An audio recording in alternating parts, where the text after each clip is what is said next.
Hi everyone. I'm going to keep the topic of metal applications for 3D printing. So the picture there is for a Turkish turtle. It was in the news recently. It's an endangered species that got damaged or injured by the propeller of a boat, and it got destroyed all of the right side of its beak, if that's the word.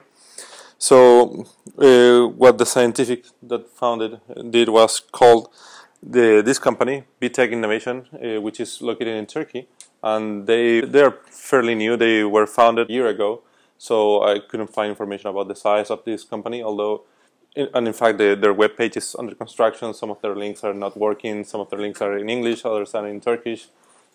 So probably a lot of information was there, but I just couldn't read it. So these guys don't just work with metal alloys, but they also do 3D printing of tumors or other organs or hearts, so surgeons can practice their surgeries beforehand, and those are printed in silicons type of materials.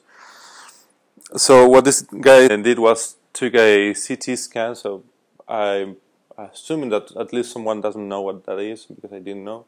It's basically with the X-ray they take layers, pictures of different layers of different structures, and with the software Mimics they built the 3D model of the whole skull of the turtle, which is the yellowish thing on the left. And they 3D printed a model of the skull. They also designed a replacement for the jaw, and they placed that and the surgeons practice with that, putting that in the model. And finally, after a month, they made the implant. You can see in the pictures on the right, the face of the turtle is completely destroyed. And after that, it got kind of a bionic look. But the moment that I was reading the news, it was recovering well. It had been a couple months, and it was recovering and eating. So as I was telling you, injured loggerhead sea turtle that got a prosthesis after this injury. The benefits of 3D printing in this case is that this is a highly customizable part. It's non-repeatable, and for what it was done, it was pretty low cost, and it only took 1 month to do the whole process. Probably if it had been a human, it would have been shorter.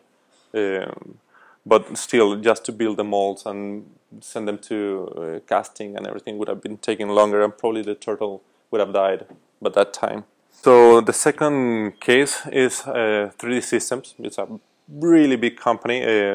They have over 1,000 employees, and their net income 2014 was over $34 million. They have a bunch of different type of technologies. They sell materials, printers. They work with stereolithography and sintering systems. This case is from one engineer that made a design, and then in a partnership with a 3D system, build this system it's a cleaning device for a bakery. So these transportation devices get contaminated with dough, and dough, once it gets dry, changes its properties, and it's really corroding for the joints of the chain. So what they had in the left was the previous solution, which is a pretty conventional assembly for a high pressure steam device, where you need to build thread for the knots that you're going to use to put it together. But the problem that they were having is that even though they had this design specified for this use, they were only getting 70% of the change clean with a lot of repetitions through this system.